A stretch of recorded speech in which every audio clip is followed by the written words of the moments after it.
Donc, Masechet Ayrouvin, Daf Tzadik Zayin, nous sommes arrêtés à la quatrième ligne en partant du haut aux 2 points.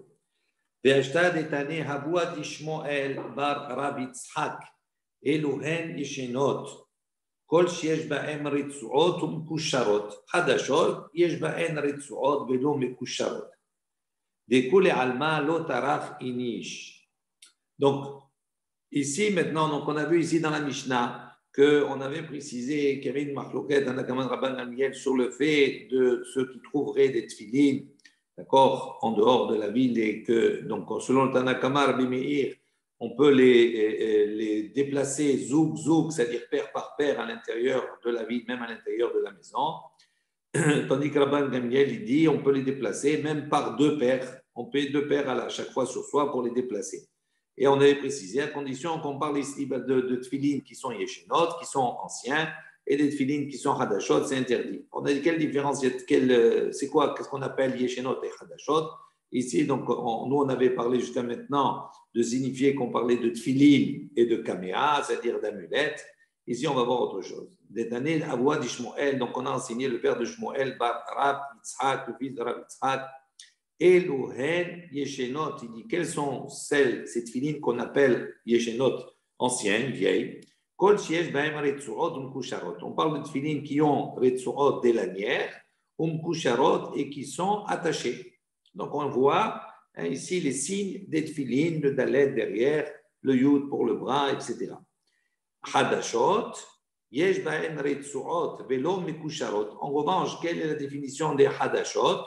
Des tefilines qui sont appelés neufs, nouveaux, c'est-à-dire ils ont des retzuot, ils ont des lanières, mais ils ne sont pas attachés. Découlé alma lotarachinish. Et selon toutes les opinions, lotarachinish, la personne ne va pas se fatiguer, elle ne va pas faire les efforts nécessaires pour déplacer ceux qui sont hadashot, parce que pour pouvoir les déplacer, il faut faire les nœuds. Alors il dit, vele anvi ou me'anav. Il dit pourquoi? Alors on n'a qu'à simplement faire aniva. Aniva, c'est-à-dire c'est un nœud coulant. Aniva, c'est une cravate. C'est-à-dire un nœud qui se détache facilement. On fait un nœud qui se détache, donc il n'y a pas d'interdiction de Shabbat de faire de nœud de aniva. Donc de cette manière-là, ça ne s'appelle pas un tarak, ça ne s'appelle pas une fatigue particulière ou un effort particulier.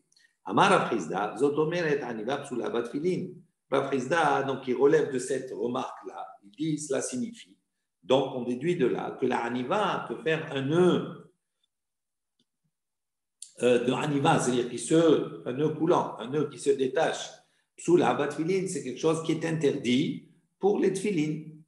La proposition de dire de faire haniva, ça veut dire que c'est quelque chose qui peut être déplacé, c'est un nœud coulant. Donc, Haïsda, il dit que pour les tfilines, ce n'est pas un nœud qui est caché. Abaye Amar, Abaye dit, Rabbi Yehuda l'etame, Rabbi Yehuda va selon son opinion, de Amar, Aniva kshira me'al yatahi. Il pense que la Aniva, c'est considéré comme kshira, c'est comme un nœud à part entière.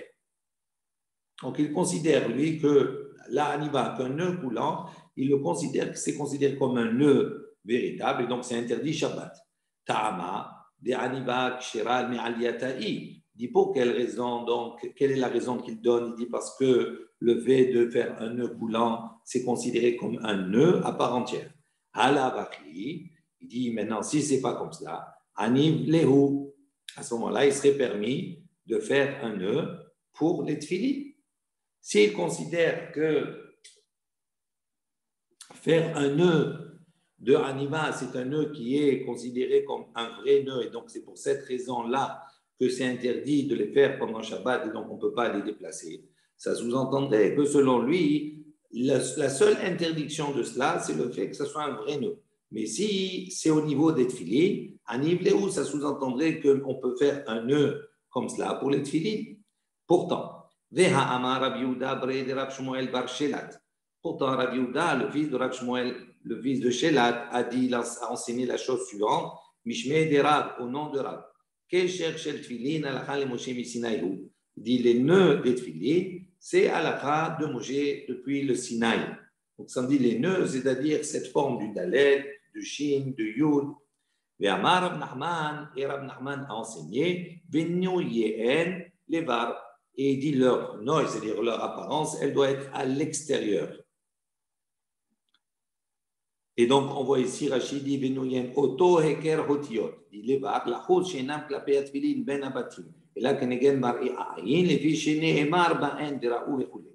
Vetanyar, Bilezar, Gadol, Omer, et l'autre Filin, Shel Roche. Donc, on voit ici, quand on dit Alakha, les Moshe Messinaï, ça veut dire qu'il y a une transmission comme cela, que les nœuds, ils doivent être faits d'une certaine manière, c'est-à-dire un dalet et un yud. Donc, si c'est quelque chose qui est donné à Moshe Messinaï, que ce soit un dalet, une aniva, ça ne marche pas. L'aniva, c'est un nœud coulant. Donc, c'est quelque chose, on voit que ce n'est pas autorisé. Donc, on voit ici que même s'il a l'interdit de faire un nœud qui considère le nœud comme un nœud qui est un véritable nœud pour interdire le Shabbat, ça ne reste pas moins que ce n'est pas un nœud qui est cachère pour les tfilines. Il dit on parle ici qu'il a fait une aniva, ça veut dire qu'il a fait un nœud qui est coulant effectivement, mais qui a la forme d'un véritable nœud des kshira d'ikou, d'un véritable nœud que l'on doit faire normalement pour les téphilines. C'est-à-dire qu'il a fait un nœud coulant, mais il a fait la forme du dalet. Il ne pouvait pas être noué avant Shabbat, le nœud? Non, parce que là, on parle dans le cas où on a trouvé cette filine pendant Shabbat. Et ils peuvent être noués déjà. C'est ce qu'on a dit. On a trouvé cette filine pendant Shabbat. Donc, il y a Marloket, le Rabbi Meir, le Tanakama et Rabban Gamliel. Comment on peut les déplacer? Un, il dit zoub zoub. L'autre, il dit on peut mettre deux par deux paires. Maintenant, on avait dit cela. On parle dans le cas où ils sont Yeshanot, mais pas Hadashot. Donc, quelle différence ici? Comment on a défini Avoua d'Ishmael? Comment il a défini Hadashot et Yeshanot? Hadashot, Yeshanot, ça veut dire il y a les lanières, il y a les nœuds. Donc, quand ils sont entiers avec les nœuds des tefilines, à ce moment-là, on peut les déplacer. Mais si ils sont défaits, il n'y a pas les nœuds, il n'y a que les lanières, mais ils ne sont pas attachés. Donc, ça veut dire qu'il va falloir les attacher pendant Shabbat. OK? Donc, si maintenant, selon Rabbi Yehuda, il dit que les attacher, même si on fait une aniva, c'est considéré comme un vrai nœud. Donc, c'est interdit pendant Shabbat. Donc, c'est pour ça qu'il a proposé, il a dit non. Si tu dis que c'est l'interdiction, c'est parce qu'on ne peut pas faire un nœud de aniva, parce que c'est considéré comme un vrai nœud, et c'est pour ça que c'est interdit pendant Shabbat, ça sous-entendrait que si ce n'était pas un problème de véritable nœud, si on ne le considère pas comme un véritable nœud, ça serait cachère. Donc, on pourrait faire ce nœud pour les tefilines. Il dit non, mais ça, on ne peut pas dire comme ça. Pourquoi? Parce que il doit avoir une certaine forme, le dalet à la Ramoshe Messinaï. Donc, la aniva seule, ce n'est pas suffisant. Donc, il a répondu, il a dit non, on parle ici d'une aniva dont le fait de les nouer, c'est en forme effectivement de dalet. Mais la aniva, c'est pas Shat Kayama. Pardon? La aniva, c'est pas un kesher Shat Kayama. Donc, pourquoi c'est interdit? C'est ça. Mais pourquoi c'est interdit? Rabbi Yehuda, il considère que même si c'est pas. Lui, il est en marloquette. Il considère que même si c'est pas kesher Shat Kayama, c'est considéré comme un kesher, comme un nœud à part entière, et donc c'est interdit. Donc lui, il interdit, il est plus marmire. À la base, ce n'est pas interdit parce qu'effectivement, on considère que c'est un nœud qui se défait. Il n'est pas chez Kayama. Amar Abrizda, Amara. Halokea Tfilin Mimi Sheno Mumhe. Donc Rav Hizda, il a dit au nom de Rav, il a dit quelque chose d'important. Il a dit celui qui va acquérir des Tfilin Mimi Sheno Mumhe, de quelqu'un qui n'est pas Mumhe, qui n'est pas un spécialiste. Bodek Shtayim Shel Yad, Be'achat Shel Rosh. Ou Shtayim Shel Rosh, Be'achat Shel Yad. Donc, il doit vérifier. D'accord? Donc, il va acheter un lot de tefilines. D'accord? Il va prendre un tefilin d'un marchand, d'une personne. Il n'est pas montré dans les tefilines. Donc, on doit vérifier. Alors, il dit qu'est-ce qu'on vérifie? Shtaïm Shel Yad. Donc, avant d'acheter, on vérifie, on prend deux au hasard, on prend deux têtes. Shtaïm Shel Yad, deux bras. On les ouvre, on les vérifie. Ve'achat Shel Rosh. Et on doit prendre une de la tête. Et on doit prendre 3 exemplaires, parce qu'à partir de 3, ça s'appelle une hazaka. Donc, on a un lot. Quand on vérifie 2 têtes et un bras, si les 2 têtes et un bras, c'est bon, il n'y a pas de problème. Donc, on considère que tout le reste, il est bon. Ou bien, shtaïm shel rosh, ve'achat shel yad. Ou bien, il prend 2 têtes et un bras. Et il vérifie. Si c'est bon, ça veut dire qu'il y a 3, donc il y a une hazaka, il y a une certification qu'on va étendre la chose à toutes les autres paires de tefilines. Il peut acheter le lot. Il dit, Manafshar, il dit, qu'est-ce que tu as à faire maintenant ici? Qu'est-ce qu'on comprend? Si maintenant on dit qu'il a acquis ce lot de tefilin d'un même vendeur, d'une personne, Livdok, à ce moment-là, pourquoi il ne fait pas la vérification? Au Shalosh Shel Yad, au Shalosh Shel Rosh. Il dit, pourquoi il a besoin de prendre 2 têtes et un bras, ou bien 2 bras et une tête? Si vraiment c'est un problème de Hazaka, il peut prendre, si c'est le même vendeur, il a un lot, il prend 3 têtes ou il prend 3 bras. Pourquoi il a besoin de prendre 2 têtes et un bras? Et à partir du moment où il a pris 3, c'est une Hazaka. S'il a vérifié les 3 têtes et que c'est caché, donc ça veut dire que tout le reste, il est bon. Si maintenant on va dire que non, il a acheté de 2 ou 3 vendeurs différents, donc il achète des lots différents. Alors à ce moment-là, il dit en vérité, pour chaque vendeur, il doit faire une bdika à part. Ça ne suffit pas, il ne peut pas prendre 2 têtes et un bras. Il aurait dû faire la même chose. Pour chaque vendeur, il faut qu'il y ait une chazaka pour chaque vendeur, parce qu'il achète de plusieurs. C'est logique. Donc maintenant, on dit qu'est-ce que ça veut dire? Pourquoi 2 têtes, un bras ou 2 bras, une tête? Léolam, en vérité, Mechad Gavra Zavid, il a acheté d'une même personne.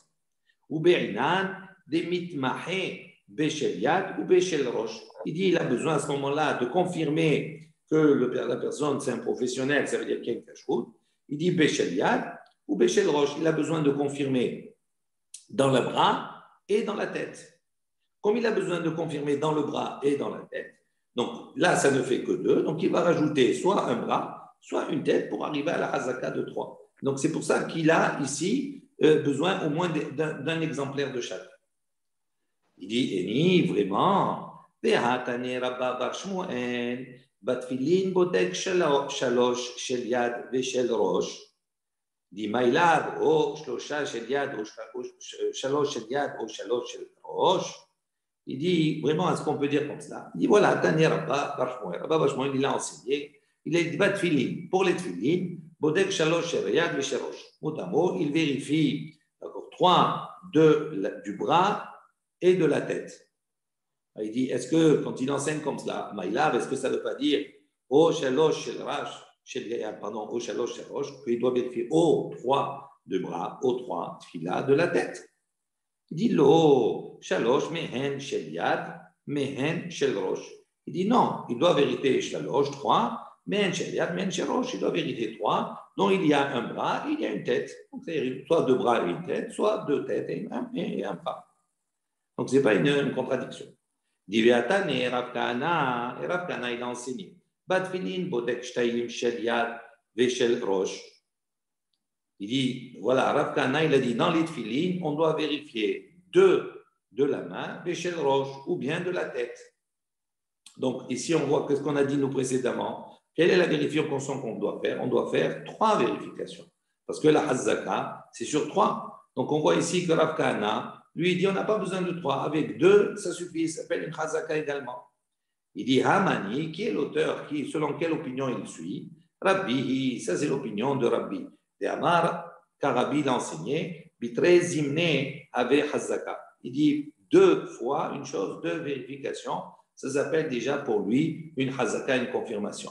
D'accord? Donc il y a un marloquet. Pour un, c'est 3, et l'autre pour Rabbi, 2, ça suffit. Et Rabbi et Maasefa. Donc si on va dire que ici, c'est l'opinion de Rabbi.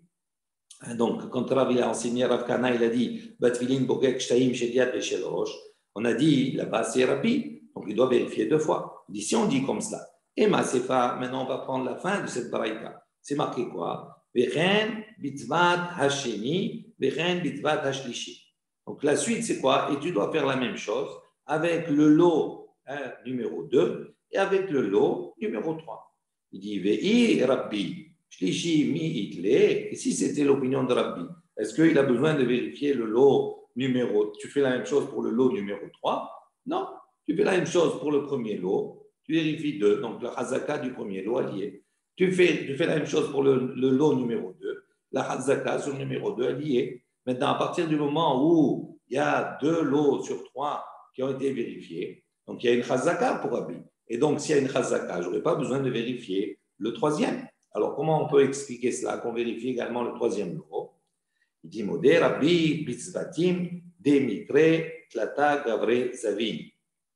Il dit non, Rabbi, il est d'accord que quand il y a des lots comme ça, qu'on a acquis de 2 ou 3 vendeurs, à ce moment-là, il faut vérifier chaque lot, même le 3e.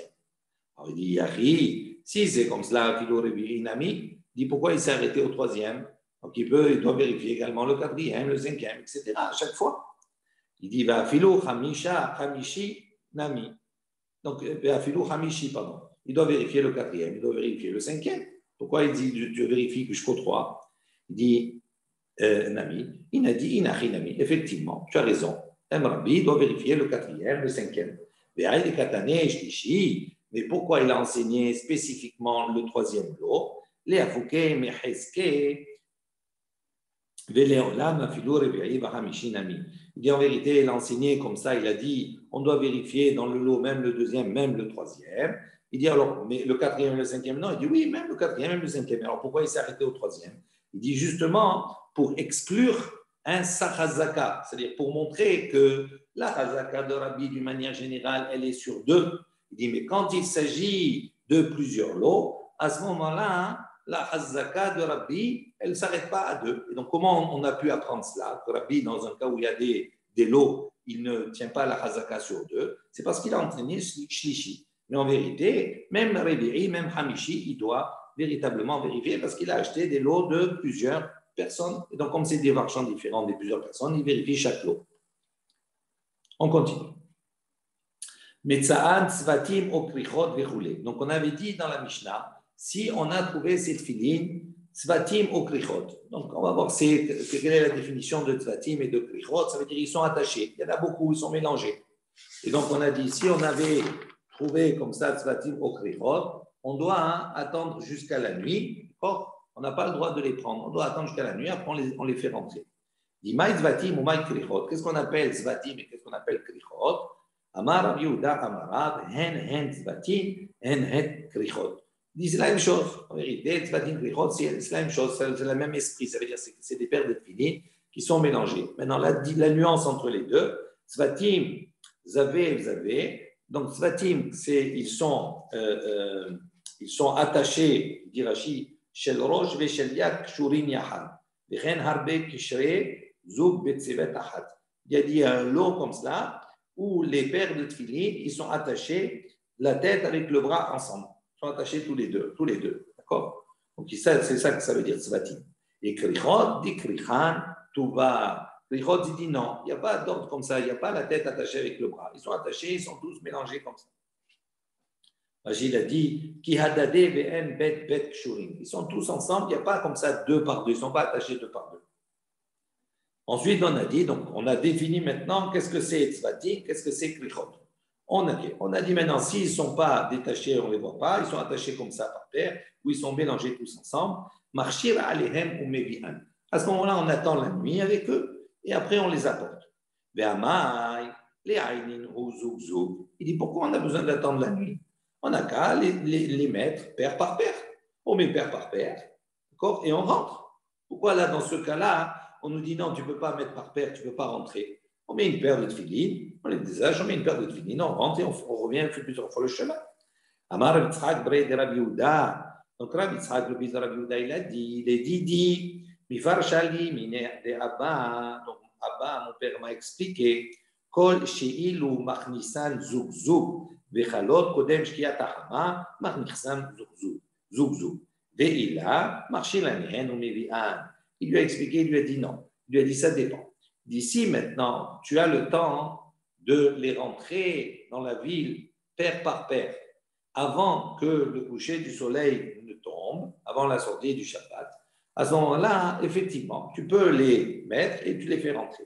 En revanche, si il y en a tellement, tu n'auras pas le temps, ou bien tu t'es pris trop tard, tu les as trouvés trop tard, et donc tu n'auras pas le temps de les faire rentrer tous dans la ville avant le coucher du soleil, à ce moment-là, il dit tu dois attendre que la nuit tombe et tu les apportes comme cela. Pourquoi? Il dit parce que de toute façon, tu vas devoir faire l'effort après la sortie du Shabbat. Donc, puisque tu dois faire l'effort après la sortie du Shabbat, donc vaut mieux que tu attendes et que tu les amènes tous d'un coup. Tu n'as pas besoin de faire tout cet effort-là, de pouvoir les mettre, les rentrer, repartir, revenir, etc.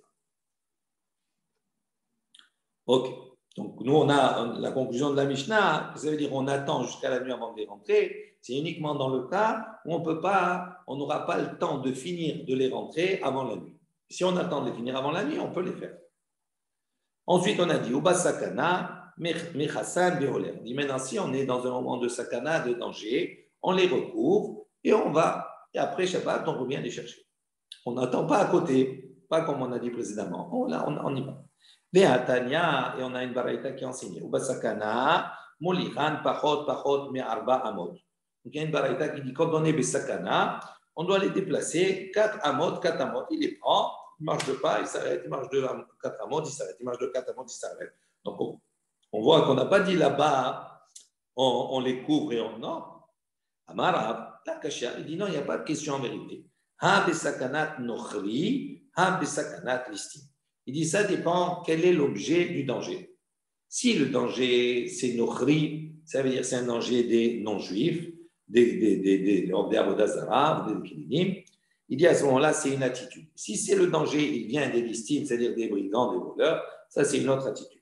Alors quelle est l'attitude qui est décrite ici dans le Rashi? Il dit ici besakanat ovde gilimim, il dit des mevazou les ovde gilimim, des ceux qui font la Avodazara. Quel est le danger qu'on a? Le premier danger, c'est qu'ils méprisent les tefilines, puisqu'ils sont un serviteur d'autres dieux. Donc, comme on craint qu'ils vont venir les mépriser, les dédaigner, etc., tout cela, à ce moment-là, on doit les déplacer. D'accord? Au mieux de les prendre, les déplacer de Arba Amot, moins que Arba Amot à chaque fois, pour ne pas les laisser, parce que si on les laisse, ils vont être jetés, ils vont être méprisés par les Ovdé-Giloulim. En revanche, les listim, les brigands, ils n'ont rien à faire des tefilines, ce n'est pas leur souci. Eux, ils veulent venir et ils veulent nous attaquer ou ils veulent prendre notre argent. Donc, il dit à ce moment-là, puisque les tefilines, eux, ne courent pas un véritable danger, ils ne peuvent pas être méprisés, donc, il vaut mieux les couvrir que d'utiliser la technique de marcher à Arba Amot, etc. Il vaut mieux les couvrir et revenir après Shabbat. Amalé Abaye, il a dit, Bemaï okimta le matnitin. Il dit, comment on va maintenant fixer notre Mishnah? De quoi on parle dans notre Mishnah? Besakanat ovde gilulim.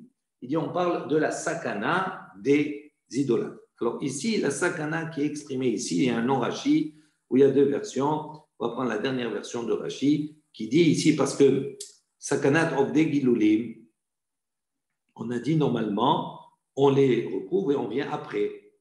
On est d'accord?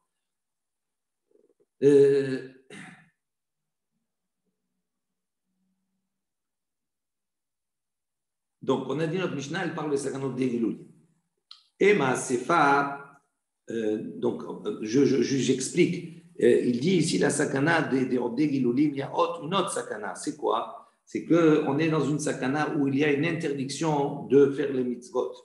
Les Ovdei Avodazara, ils ont fait des décrets d'interdire de faire des mitzvot et de trouver la personne en accomplissant la mitzvah des tefilin, etc. Tout cela. Il dit, comme on est dans ce type de sakana comme cela, à ce moment-là, il dit, c'est pour cela que vaut mieux les recouvrir, d'accord, et revenir après Shabbat. L'inverse de ce qu'on a dit juste avant. Ce qu'on a dit avant, on a dit, si le danger, il est des non-juifs, comme eux, ils risquent de mépriser les tefilin, donc qu'est-ce qu'on a dit précédemment? On doit les déplacer à Arba Amot. On ne les recouvre pas et on les laisse. Donc, si on les laisse, ils vont être méprisés. Ici, on se trouve dans une autre forme de sakana. La sakana qui est évoquée ici par Abaye, de Ovdei Gilulim, on parle d'une sakana qui est pour la personne, d'accord, plus que pour les tefilin eux-mêmes. Que quoi? Que s'ils nous attrapent avec, effectivement, ces tefilin entre nos mains, et ils vont nous attraper, on risque d'être condamnés à mort pour cela. Donc, il dit, c'est pour cela que dans ce cas-là, notre Mishnah nous dit, il vaut mieux les recouvrir et revenir après, pour ne pas courir de danger. Il dit, Ema, c'est fin. Donc, je te dirai ici, maintenant, la fin, Rabbi Shimon, Omer, Notnam, la Havero, Bahavero, la Havero. Il dit, pourtant, on voit que si on dit qu'on parle, il dit, Sakanat, Ovdei Giludim, la suite, Rabbi Shimon, qu'est-ce qu'il dit? Il dit, on le donne d'une personne à une personne, on l'a fait passer. Il dit, si on dit comme cela, il dit, comment on peut, Rabbi Shimon, il peut enseigner comme cela, à plus forte raison, si le danger, c'est un danger, on ne veut pas ébruiter la chose, on ne veut pas que les goyim, ils puissent, alors qu'ils ont décrété contre les mitzvot, etc., tout cela, ils puissent voir qu'on est en train de transgresser leur zéra, leur décret. Il dit, si maintenant on va faire une chaîne, Il dit c'est quelque chose qui va faire beaucoup plus de bruit. Il dit Abshamilta, on va publier la chose, on va faire beaucoup plus de bruit. Donc comment Rabbi Shimon peut permettre si le danger il est tel? Il dit Hasure me hasera. Il dit en vérité la Mishnah, il y a quelques mots qui manquent, on va la relire. Ve'achi kadane, ici il faut la comprendre. De quoi on parle dans la Mishnah? Donc là-bas on a dit de quoi on parle. Besakanat, Ovde Gilulim. Quand il y a un danger, des idolâtres. Aval, Besakanat, Listim. Mais si le danger est uniquement au niveau des brigands, bon, l'Iran, Pachot, mais Arba Amot. À ce moment-là, on peut les déplacer de 4 amot au fur et à mesure. Donc, on peut donner à son ami, à son ami, à son ami, etc. etc. Pourquoi? Ça, c'est uniquement quand le danger, il est au niveau des listines. Donc, il n'y a pas un danger sur les tefilines et sur la mitzvah. Donc, à ce moment-là, il vaut mieux ne pas les laisser et les déplacer. Tandis que, ça, c'est ce que Rabbi Shimon dit, tandis qu'au début, dans la Mishnah, on parle d'une sakana qui est de Obde Gilulim. On a relu la Mishnah de cette manière. OK? Ça va, tout le monde a compris? On continue. Rabbi Shimon Omer, Notnam la Havero Vechule. Donc on revient sur l'opinion de Rabbi Shimon qui dit on les donne à son ami, son ami à son ami, etc. Bemaï Kamifleg. De quoi, en quoi ils sont en discussion? Mor Savar, Pachot Miarba Amot Adif. Donc un pense que marcher moins de 4 amot, Adif, c'est préférable. Dei Amrat Notan la Havero Vahavero la Havero. Donc ici, on a ici en vérité 2 attitudes différentes. Et on dit, quelle est la marloquette en vérité? La première attitude, c'est quoi? C'est de dire, je vais les prendre et je vais marcher moins que 4 amot. Je m'arrête, je remarche 4 amot, je m'arrête, etc., pour arriver jusqu'à la ville. La deuxième proposition, c'est de faire une chaîne. Je les prends, je les donne à mon ami les donne à mon ami, je ne me déplace pas, c'est une chaîne. Alors il dit, toute la discussion, il pense que Parot Me'arba Amot Adif, c'est mieux d'être seul, de les déplacer 4 pas et de s'arrêter 4 pas, etc. etc. Pourquoi? Parce que si tu vas dire maintenant, on va donner un ami, donne à son ami, il dit à ce moment-là, Abshamil Ta'adi Shabbat, on fait beaucoup de bruit. Parce que c'est une chaîne.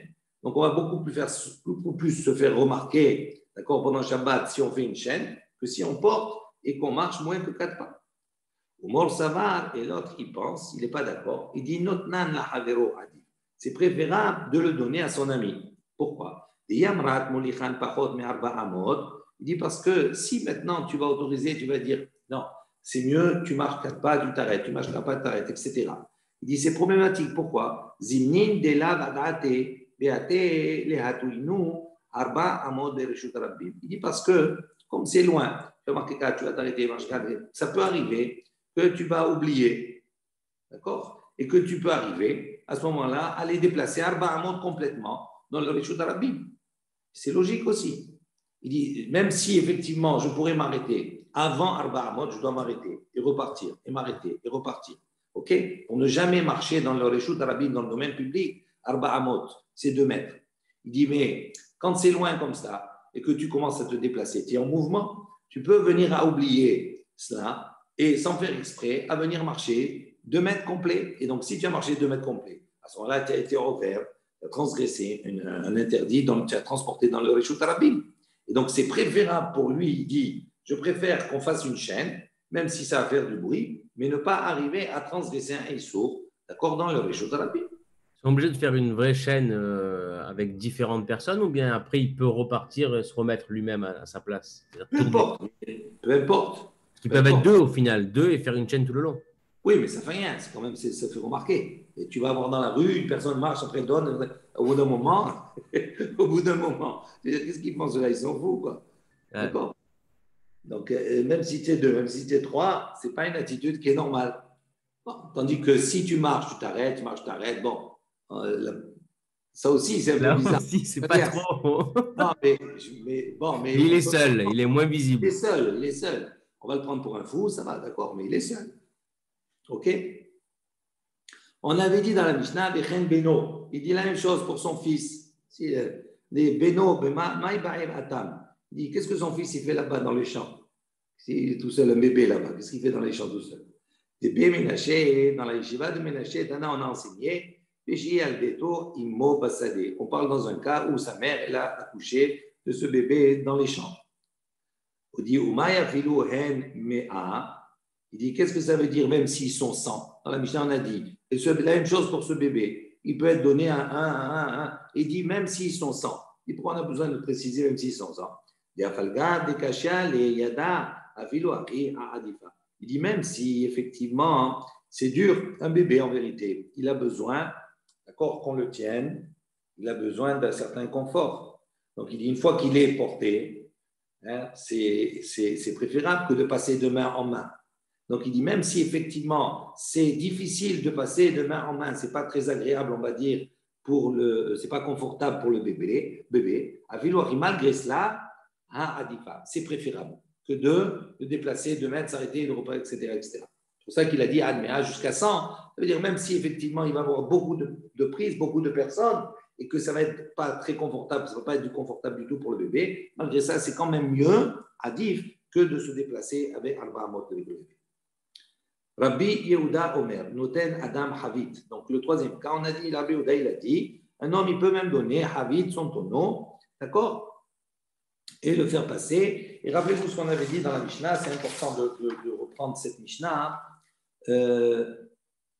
On avait dit, Rabbi Yehuda Omer, Noten Adam Havit l'Havero. Donc un homme, il donne son tonneau à son ami, Havero l'Havero et son ami à un autre ami.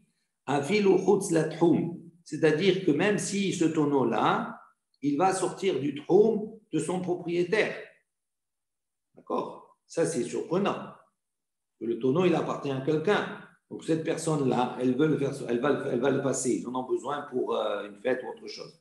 Donc, il dit, même si ce tonneau, selon Rabbi Yehuda, il sort du troum du propriétaire. Et c'est pour ça qu'on lui a dit, Amroulo, on lui a dit, Rabbi Yehuda, l'autre est à l'erzo yoter miraglé be'alea. Il dit non, le tonneau, il ne peut pas aller plus loin que les pieds de son propriétaire. Donc, si son propriétaire, il a Al-Païmama de l'endroit où il se trouve avec son tonneau, le tonneau, il ne peut pas dépasser Al-Païmama. Alors, comment toi, Rabbi Yehuda, tu as dit, il peut sortir même du troum du propriétaire. Donc, on va discuter sur cela. Donc, Rabbi Yehuda Omer, Noten Adam Chavid Vechoulé. Velet les Rabbi Yehuda, il dit, est-ce que Rabbi Yehuda, il n'a pas Haditnan, ce qu'on a enseigné, est-ce que Rabbi Yehuda, il n'a pas le principe, il ne tient pas compte de cette Mishnah qui nous enseigne, qui nous dit l'animal et les kelim et les ustensiles, ils suivent les pas du propriétaire. C'est-à-dire, comme le propriétaire, il a Al-Païmama de l'endroit où il est, c'est bien égal à la même chose, ils ne peuvent pas dépasser Al-Païmama de là où il est. Amar Resh Lakish, il a enseigné, il a dit Mishum Levi Saba, au nom de Lévi Saba, de Lévi Azaken. Acha Bemay Askinan, de quoi on parle ici? Bema'aran Mehavit Lehavit.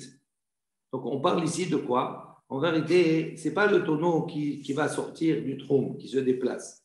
Il dit c'est le contenant. Pardon, le contenu. Il y a de l'eau dans le havit, ok? Dans ce havit, il y a de l'eau et on transverse l'eau dans un autre havit, et etc. Donc il dit à ce moment-là, il n'y a pas de problème. Pourquoi? Parce que ce n'est pas son havit. Le havit, il n'est jamais sorti du troum, c'est que l'eau. Mais Rabbi Yehuda, les ta'amé, il dit Rabbi Yehuda, selon son ta'am, pourquoi il permet, quand c'est comme cela, même si on sort en dehors du troum, c'est son eau aussi. Il dit des amar ma'im en ba'em mamash, parce qu'il considère que l'eau, elle n'a pas d'importance. Ça veut dire que c'est quelque chose qui considère comme efker, comme abandonné. Il dit comme c'est quelque chose qui n'a pas de mamachout, donc l'eau, elle peut se déplacer même au-delà des alpaïm amod, même de son troum à lui. Il dit tandis que le havit, non, on ne parle pas de cela. Dit nan, nous on voit, il y a une Mishnah qui enseigne Rabbi Yehuda poter bammaïm ibne shen ba'em mamash. Il dit Rabbi Yehuda, il est poter bammaïm, il dispense dans les eaux. Pourquoi ibne shen ba'em mamash? Parce qu'il n'y a pas de mamachout. De quoi on parle ici? Juste, on prend Rashi pour comprendre. Voilà, poter bammaïm. Vous avez un Rashi sur le côté, à votre gauche. De quoi là-bas on parle de Rabbi Yehuda? Il est poter bamaim, il dispense dans l'eau. Il dit pluktai ou beperek batra de betsa. Donc il y a une machloket dans le dernier chapitre de Masechet Betsa. Là-bas, c'est marqué Haisha shesha'ala mehaver tavlin l'agdera umaim umelah la'asita. Il dit l'isata. Il dit une femme qui va maintenant emprunter de son ami des épices pour son plat, ou bien également de l'eau et du sel pour sa pâte. Harehen keragle shtehen. Il dit à ce moment-là, les produits qu'elle emprunte vont selon les propriétaires. C'est-à-dire que si elle a emprunté à une des épices, de la farine, et avec l'autre, elle a emprunté de l'eau. Elle a pris de l'eau, donc elle les a mélangées, elle a fait une pâte. Maintenant, elle ne peut pas déplacer, elle est obligée de tenir compte du troum de l'une et de l'autre. D'accord? Il dit la pâte qu'on va obtenir, elle ne peut se déplacer que uniquement vers l'endroit des deux. Donc ça veut dire que je ne peux pas sortir du troum de l'une ni du troum de l'autre. Donc je peux me déplacer que dans un rayon, on va dire, ou que dans un espace qui convient pour les deux. Pourquoi? Parce que cette pâte, elle a été confectionnée avec les deux éléments. Donc il y a deux propriétaires. Mutarot le lersham. Maintenant, ve'im irva zo le tzafon vezo le darom. En isa zaza mimkoma lefi shen la zo shel tzafon afilu ama ahad bedarom. D'ici maintenant, il y a elle a pris de l'eau une qui est au sud et l'autre au nord, et qu'elle est au milieu comme ça, et donc à ce moment-là, elle ne peut pas déplacer la pâte, ni d'un côté ni de l'autre. Pourquoi? Parce que les deux, on sortirait du trône de l'un et de l'une et de l'autre. Il dit, et quand on a dit cela là-bas dans Betsa, Netano, Yeruvan, les Sof Alpaïm. Donc quand on parle dans un cas où effectivement, cette pâte, etc., tout ça, ils ont donné un héros jusqu'à la fin d'Alpaïmama. Maintenant, sur cette discussion-là, Rabbi Yehuda Poter Bamaim, il dit non. Il dit ça ne s'applique pas pour l'eau. She'en ba'alat hamaim oseret al ba'alat hakemachum. Il dit quand il y a farine et eau. Donc la fin du Rashi, il dit quoi ici? Il dit que Rabbi Yehuda il est Poter Bamaim. Ça veut dire quoi? Ça veut dire que s'il a pris de l'eau d'une femme et la farine de l'autre, l'eau, elle s'annule devant la farine. Et donc, on ne tient compte uniquement que de la femme qui a donné la farine, par rapport à son troum à elle, et pas par rapport à l'eau. Donc, on voit bien ici que Rabbi Yehuda tient compte, il dit que Maïm, c'est poter. Ça veut dire quoi? Ça n'a pas de valeur. C'est considéré comme quelque chose qui est efker, qui n'a pas de valeur. Et donc, dans notre sujet à nous, on dit, voilà, on parle de ça. Comme l'eau, c'est quelque chose pour Rabbi Yehuda qui n'a pas de valeur. Donc, c'est pour ça qu'il dit que même on peut la sortir, même en dehors du troum. Ça veut dire que l'eau, si là, elle est dans un contenant quand même, qui est le tonneau. Oui, mais… mais là, on parle dans le cas, il y a un héros ou il n'y a pas de héros là? C'est-à-dire, bien sûr, il y a un héros. Non, mais on ne parle pas du héros ici. Non, mais c'est important parce qu'il porte… de troumine. Ouais, mais troumine, c'est se déplacer, mais là, il porte en même temps, il porte le tonneau. J'ai compris. Donc là, ce n'est pas que le troum, c'est aussi de savoir s'il y a un héros. Alors, est-ce que c'est-à-dire qu'il a la possibilité. Ça veut dire même, on va dire Yom Tov, il a le droit de porter le tonneau. Ouais. Donc, il peut aller jusqu'à Alpaïm Ama. Oui. Il ne peut pas déplacer Alpaïm Ama. Il ne peut pas dépasser Alpaïm Ama. Voilà, bon, on parle dans un cas comme ça. Quel est le problème? Je suis désolé, je les appelle Shavuot Tov à tous. Où est-ce que vous êtes? Shavuot Tov. Où est-ce que vous êtes? Zaïn Amoudbet. À la fin. En bas. Au milieu, on est vraiment au milieu. D'accord. Donc, on a Ok, maintenant, on pose une question. Donc, qu'est-ce que nous, à ce niveau-là, qu'est-ce qu'on dit? On est à quel niveau? On est au niveau, d'accord, du contenu. C'est-à-dire, on parle de l'eau qui est dedans. C'est cette eau-là qu'on a dit, on peut se déplacer même en dehors du troum. Là, de toute façon, même pour Shabbat, ce n'est pas un problème. Pourquoi? Parce qu'il ne déplace pas en vérité Arba Amot. C'est simplement, il fait passer d'une personne à l'autre. Si on a une urgence, on a besoin, etc., de cette eau, à ce moment-là, on peut la déplacer, on la donne d'une personne à l'autre. Même si, et c'est ça Rabbi Yehuda qui dit, même si cette eau-là, elle va sortir du troum. On dit comment c'est possible? Si elle sort tant qu'on est dans le troum, on peut passer de moins que Arba Amot à chaque fois, d'une personne à l'autre. Même pas Arba Amot, d'une personne à l'autre. Ok? Il n'y a pas de problème en vérité. Maintenant, le problème qu'il y aurait, c'est que si on dit que les éléments dépendent des pieds du Baal, du propriétaire, ça veut dire que lui, il a une limite à Al-Païmamot. Donc, si on sort, même si on n'a pas fait de Hotsa'a, entre guillemets, au niveau du transport de cette eau qui est nécessaire, il va avoir un interdit de sortir du trou. Donc, qu'est-ce qu'on a répondu? On a dit non, cette eau-là, elle n'a pas de propriétaire, entre guillemets. Pourquoi? Parce qu'elle est considérée comme quelque chose qui est secondaire. Donc, comme il n'y a pas de mamachout dans cela, ça ne marche pas. Il n'y a pas de problème. C'est de ça qu'on parle. On pose une question, on dit maintenant, Oumaï, l'oti aler zo. L'oti aler, ça veut dire quoi? C'est au féminin. Et là-bas, on parle de quoi? À propos du Havit. Pourquoi là-bas, on a dit non, le Havit, on parle au féminin, c'est-à-dire le Havit, on peut pas le déplacer, on parle que c'est le Havit qui se déplace. On n'a pas dit que c'était le contenu qui se déplace, c'est le contenant. Il dit non, il faut lire l'oïe à l'air, maché bezo, yoter miraglé habbaïm. Il faut dire non, on n'a pas le droit de déplacer, d'accord, l'oïe à l'air, maché bezo, de ne pas aller skier à l'intérieur, plus que raglé habbaïm, plus que les pas du propriétaire. Donc, comme ce qui est à l'intérieur, c'est de l'eau, c'est FKR, donc il n'y a pas de problème. Emar, des chamat, les Rabbi Yehuda, Echa de Belian, Be'issa. Donc maintenant, on va réfléchir sur Rabbi Yehuda. Rabbi Yehuda, il a dit quoi? Cette eau-là qui est dans la composition de cette pâte. Donc, il y a un mélange de farine et d'eau. Et là-bas, dans Betsa, on a dit, Rabbi Yehuda, il a dit poter. Donc, ça veut dire pourquoi poter? Ça veut dire qu'il ne tient pas compte de cette eau qui est dans la pâte. On est d'accord? Il dit maintenant, moi je peux te dire, ça, Rabbi Yehuda, il a décrété que cette eau n'a pas de mamachout parce qu'elle est absorbée, elle est mélangée dans la pâte. Il dit, comment tu peux déduire de l'enseignement de Rabbi Yehuda dans le cas où elle est be'inaïou, c'est-à-dire elle est là, elle est présente, elle a une consistance, elle n'est pas mélangée avec autre chose. De l'eau pure, de l'eau, elle est là. Donc, comment toi tu peux dire que Rabbi Yehuda, que dans ce cas-là, il dit qu'elle est battelle, elle est annulée, elle n'est pas de mamachout? Il dit non, tu ne peux pas apprendre. Donc, tu ne peux pas tirer une leçon de ça. Il dit Ashta Bagdera. Donc, il dit on parle ici dans quoi? Ashta Bagdera, elle est dans une dera, dans une marmite. Amar Rabbi Yehuda, lo batil, be'inayu batil. Il dit maintenant voilà, Bagdera, si elle est dans une marmite, Amar Rabbi Yehuda, il a dit lo batlé, elle n'est pas annulée. Il dit be'inayu batlé, maintenant si elle est dans le tonneau, il n'y a que de l'eau. Il dit, tu vas dire qu'elle est annulée. Donc, tu ne peux pas répondre comme ça. Donc, tu ne peux pas dire ici qu'on parle ici que ce qu'il a permis, ce qui est de sortir en dehors du trou, c'est de l'eau. Il dit, parce que lui-même, Rabbi Yehuda, il considère que l'eau, elle est annulée quand elle est mélangée. Mais quand elle est visible, à ce moment-là, elle n'est pas annulée. Détania, Rabbi Yehuda Omer. D'où on voit, Rabbi Yehuda, il y a une baraita qui dit, Rabbi Yehuda, il a dit, Maïm ou melach betelim ba'issa. Donc, l'eau et le sel, il est batel, il est annulé dans la pâte. Il dit, elle n'est pas annulée dans la marmite à cause du jus. Donc, à partir du moment où, quand il y a du jus, on voit qu'il y a de l'eau, du sel, c'est dans le goût, on voit qu'il y a le goût. Donc, ces deux éléments, ils ne sont pas annulés. Donc, on ne peut pas répondre comme ça. Et là, Amar Rava, il dit non, de quoi on parle ici? Il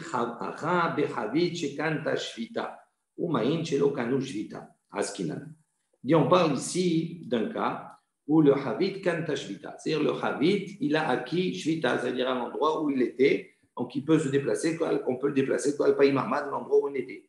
Tandis que l'eau kanu shvita, il dit l'eau, elle n'acquiert pas shvita, c'est-à-dire elle ne prend pas l'endroit où elle était. Débatla Havit les gabé maïm. Il dit à ce moment-là, l'eau, elle est annulée, le Havit, pardon, il est annulé par rapport à l'eau. Donc, il dit comme cela. On est toujours avec le même tonneau, du même propriétaire. On a le tonneau et on a l'eau. Et de quelle situation on parle? On parle ici dans le cas où le Havit, Kanaj Vita, ça veut dire le Havit, lui, effectivement, à l'entrée du Shabbat, il était à tel endroit avec le propriétaire, donc effectivement, il ne peut pas sortir à Al-Païmama. En revanche, l'eau Kanaj Vita. Il ne peut pas, il acquiert, d'après, on va voir Maïm, l'eau Kanaj Vita, Rachid explique. שנתמלאו היום ממעיין הנובע, או מן הנהר דתניא, נהרות המושכים ומעיינות הנובעים, הרי אין כרגלי כל אדם. L'eau, elle a une particularité. C'est quand on puise l'eau dans un fleuve, etc., tout cela, c'est jamais la même eau. Et donc, comme c'est quelque chose qui est abandonné à tous, l'eau, il dit à ce moment-là, ça prend ça prend, on va dire, à celui qui l'a puisé, ça prend les pieds de son propriétaire. Mais c'est quelque chose en soi, d'accord, qui no kanush vita, c'est-à-dire qui n'a pas été, le propriétaire, ça ne lui appartient pas. Donc, il dit à partir du moment où cette eau ne lui appartient pas et que le Havit, il lui appartient, on est dans une autre configuration. La configuration suivante, le Havit, on va voir, il va s'annuler par rapport à l'eau, parce qu'on a le contenant et le contenu. En vérité, le contenant, il n'a de valeur que par rapport au contenu. Donc, il dit à partir du moment où j'ai besoin de l'eau, donc c'est l'intérieur qui est le plus important. Donc, le Havit, il s'annule devant l'eau. Et comme l'eau canage vital n'a pas acquis de vital d'un endroit précis, donc, à chaque fois que je vais la passer, elle va acquérir un nouveau propriétaire, entre guillemets. Et donc, ça va faire déplacer le troum. Donc, par rapport au propriétaire initial, par rapport au Havit, effectivement, le Havit, il va sortir du troum, mais le Havit en soi, comme il est tafel, comme il est annulé, il est secondaire par rapport à l'eau, donc il s'annule par rapport à l'eau, donc on ne tient pas compte du Havit, on tient compte de l'eau. Et donc, c'est pour ça qu'on peut sortir en dehors du troum. Keditnan, comme on voit une Mishnah, on l'avait déjà vu, rappelez-vous, vous allez voir, ça va vous donner, ça va vous rappeler des choses. On nous dit là-bas, Hamotzi, Ahai, Bamita, dit si on sort Shabbat, Ahai, une être vivante, une personne vivante, Bamita, dans un lit, pas tour, assour, mais pas tour, il n'est pas hayab de porter un korban khatat. Il y a pas la mita, même il n'est pas tour, même sur le lit. Il venait Shamita, tu fais l'eau. Pourquoi? Parce que le lit, il est tafel, il est secondaire par rapport à la personne qui est vivante. Et donc, même si tu sors avec le lit, tu n'as pas hayab pour la sortie du lit parce qu'il est secondaire. Hamotzi, Ochani, la même chose. Si quelqu'un sort de la nourriture, parot, mikashio, moins que la mesure de Grougeret, rappelez-vous, c'était la mesure sur laquelle on est hayab de Otsa'a. Keli, on le sort cela dans un keli, dans un ustensile. Pas tour, il n'est pas tour. Pourquoi? Parce qu'il n'a pas sorti la quantité sur laquelle il était hayab au niveau de la nourriture. Mais même s'il y a le keli, même sur le keli, il n'est pas tour. Pourquoi? Il venait acheter un keli, tu as fait l'eau, parce que le keli, il est assujetti, il est le secondaire par rapport à la nourriture qui est à l'intérieur. Donc la même chose ici. Le Havit, il est tafel par rapport au maïm. Donc comme le maïm, il peut aller plus loin, donc le keli peut aller plus loin. Métiv Rabbi Yosef, il objecte. Rabbi Yehuda Omer, il dit non. En vérité, Rabbi Yehuda, il parle, il dit quoi? Béchayara. On parle dans un cas où Béchayara, c'est-à-dire où il y a une caravane. Donc c'est une situation particulière. Ils ont monté un camp, etc. Tout cela. Il dit on passe d'une personne à une personne, etc. Tout cela. Et on peut même sortir du troum. Mais Shayara, ce n'est pas quelque chose qui est fixe, c'est quelque chose qui est fortuit, c'est-à-dire on le fabrique comme cela. Et on va voir que dans la Shayara, les Chachamim, ils ont été beaucoup plus souples. Noten Adam Havit la Havero, Havero la Havero. Donc un homme, il peut donner ce tonneau à son ami et son ami à son ami. Beshayara in, Shelo Beshayalo. En revanche, ça c'est autorisé uniquement pour la Shayara, mais ce n'est pas utile, mais c'est pas permis pour quelque chose qui est autre chose que la caravane. Donc ici, dans notre cas, nous, dans le Mishnah, où apparemment, ce n'est pas dans un cas de la caravane. Donc normalement, ça devrait être également interdit. Donc c'est ça qui les motive. Rabbi Yosef, il objecte. Il dit, et là, Rabbi Yosef, il dit, Kit nan nami bematnitin beshayarat nan. Donc Rabbi Yosef, il conclut. Il dit donc, si Rabbi Yehuda permet dans notre cas, dans notre Mishnah, c'est qu'on parle également dans un cas où on est beshayara, ça veut dire dans un cas où on est dans une situation qui est une caravane. Et donc dans cela, on a été beaucoup plus souple. Abaye Amar. Beshayara, Filu Habit, Shikanta, Shvita, Umayin, Shikanu, Shvita. Il dit, Abaye, il n'est pas d'accord. Il dit, mais même dans le cas d'une Shayara, dans le cas en quoi la souplesse, quelle souplesse il y a, on va dire, des Chachamim concernant la caravane. Là-bas, on nous dit, Afilu Habit, Shikanta, Shvita, Umayin, Shikanu, Shvita. Il dit, on est tellement souple que même si on est en présence d'un Habit, d'un tonneau, d'accord, où on a pris à l'entrée de Shabbat, il a pris là-bas. Umayim, Kanouch Vita, également les eaux Kanouch Vita, donc ça appartient au même propriétaire. Il dit même dans ce cas-là, on permet de sortir plus. Donc ce n'est pas comme on a dit précédemment, on a proposé, on a dit non. On parle dans un cas où uniquement le Havit, mais pas l'eau. Et le Havit, il est assujetti, il est batel par rapport à l'eau. Il dit non, si tu parles d'une Shayara, elle autorise même dans ce cas-là. Donc, chez Kanou, je reprends, Afilu Habit Shekanta Shvita, Umayim Shekanu Shvita, Shelo Beshayara Habit Shekanta Shvita, Umayim Shelo Kanu Shvita. Il dit, si maintenant on est dans un cas où il n'y a pas de shayara, ce n'est pas une caravane, à ce moment-là, Havit Shekanta Jvita, ou Maïm Shelokanu Jvita. On s'est autorisé uniquement dans le cas où on a un Havit qui a acquis la Jvita, mais pas le Maïm. Donc, comme si tu me dis, si on parle de Shayara, je n'ai pas besoin de ce cas-là, j'ai besoin de prendre même le cas extrême. Ravashi Amar, Acha, il dit dans Ravashi, si on parle de quoi dans la Mishnah, Bechavit, Dehevker Askinan, ou Maïm Dehevker Askinan. On parle d'un tonneau qui est Hefker, c'est-à-dire qui est abandonné. Et on parle de l'eau qui est abandonnée aussi. Donc, dans tous les cas, il n'y a plus de propriétaire. Donc, à ce moment-là, on peut effectivement, puisqu'il n'y a plus de propriétaire, il n'y a pas de problème de troum. Ouman Amroulo, il dit quel est celui qui a fait la réflexion, quand on dit Amroul, on dit, mais le Ravit, il suit, il ne peut pas aller plus loin que les pieds du propriétaire. Qui pense comme ça? Rabbi Yochanan ben Nouri. Il dit ça, c'est l'opinion de Rabbi Yochanan ben Nouri, c'est lui qui a fait cette objection. Pourquoi? De Amar, parce que lui, il considère Hafetze Hefker Konin Shvita. Lui, il a cette opinion que même les objets qui sont abandonnés, Konim Shvita. Ça veut dire quoi? Là où ils se trouvent à l'entrée du Shabbat, eh ben, de l'endroit où ils sont, on ne peut les déplacer que Al-Païm Ama. Même s'il n'y a pas de propriétaire. Donc, j'ai trouvé un Havit, il est à tel endroit, pendant Shabbat, je ne peux le déplacer que Al-Païm Ama par rapport à l'endroit où il se trouve. Donc, c'est pour ça que Rabbi Yochanan ben Nouri a eu cette réflexion. Umay, lote aler zo yoter miragea pe'alim. Il dit, qu'est-ce que ça veut dire que les pieds peuvent pas, que l'objet ne peut pas aller plus loin que les pieds du propriétaire? Il n'y a pas de propriétaire qui vient de dire c'est Efker. Donc pourquoi il fait la réflexion comme ça? Il dit non, lo yehalchu elu yoter mikelim sheyesh lahem be'alim. Il dit non, c'est pas qu'il ne peut pas aller dans le prix du propriétaire. On vient de te dire qu'il n'y a pas de propriétaire, c'est Efker. D'accord? Donc comment Rabbi Yochanan ben Nouri fait cette remarque en disant il y a un propriétaire? Non. Ce qu'il a voulu dire, il a voulu dire les objets ne peuvent pas aller plus loin que des kélim, que les ustensiles qui ont, eux, un propriétaire. C'est-à-dire, de la même manière que les ustensiles qui ont un propriétaire, eux, ces objets, ils sont obligés de suivre le troum du propriétaire. Il dit la même chose, ces kélim-là, ils sont obligés de suivre leur propre troum. C'est-à-dire, là où ils sont, on ne peut pas se déplacer plus que de Al-Païm Amma. Donc, c'est ça la remarque que Rabbi Yochanan ben Nouri a fait au Rabbi Yehuda. Ok. Mishnah, nouvelle Mishnah. On l'avait vu dans Shabbat. On va la reprendre. Haya Kore Basefer.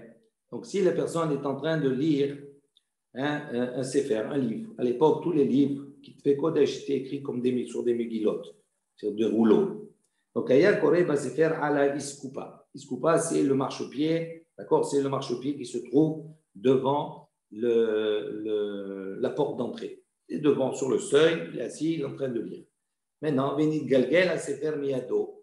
Et ce parchemin, il glisse, il roule, il le tient dans la main et il roule, d'accord, il a une extrémité dans la main et il roule jusqu'au dans le Reshut Arabim. D'accord. Qu'est-ce que dit la Mishnah là-bas? Golelo etzlo. Il peut rouler vers lui, il peut ramener ce qui a roulé dans le Reshut Arabim, il peut le ramener vers lui. Aya kore berosh hagag. Si maintenant il lisait sur le toit, donc le toit c'est le Reshut Yahid, d'accord. Venit Galgel à Sefer Miyado, et le livre qui se déroule vers le bas. Et il est tombé, donc il tient une partie en haut, il s'est déroulé et il n'a pas atteint, il n'est pas rentré dans les 10 fahim du sol. Il s'est arrêté avant. À ce moment-là, Golelo etzlo, il peut le ramener vers lui. À partir du moment où il a atteint, il est rentré. Il n'est pas par terre complètement. Il est rentré dans les Asarat Fahim, dans les 10 Fahim. Donc, c'est dans le Reshut Arabim. Ofechu, à l'octave. Donc, tu ne peux pas le ramener vers lui. Mais il retourne, d'accord, l'octave, l'écriture, vers le mur, pour ne pas faire honte à l'écriture, parce qu'il va le laisser jusqu'à la fin du Shabbat. D'accord?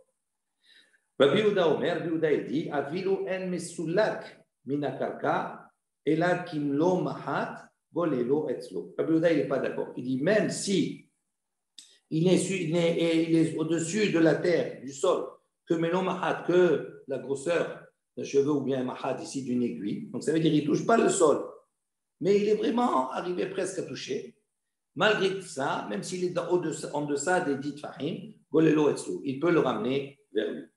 Rabbi Shimon Omer, Rabbi Shimon, il va plus loin encore. Il dit Afilou ba'aretz atzmo. Il dit même s'il a roulé jusqu'au sol, il a touché le sol. Il dit Golelo etzlo. Il peut le ramener vers lui. She'en lecha davar mishum shvut omed mipnei kidvei hakodesh. Il dit parce qu'il n'y a pas de choses qui sont interdites mishum shvut, c'est-à-dire que c'est un interdit midirabanan, ça. D'accord? Il dit comme c'est interdit midirabanan, il n'y a pas d'interdit des Rabbanan qui se tient debout, d'accord, qui s'oppose à Kidvei HaKodesh, aux Écritures saintes. Donc, les Écritures saintes, elles ont, on va dire, le kavod qu'on doit leur donner, il est supérieur, d'accord, au décret des Chachamim de Jout. Ça, c'est la Mishnah. Ok, donc on va revenir après les Hashem demain sur la suite. Voilà, on s'arrête là.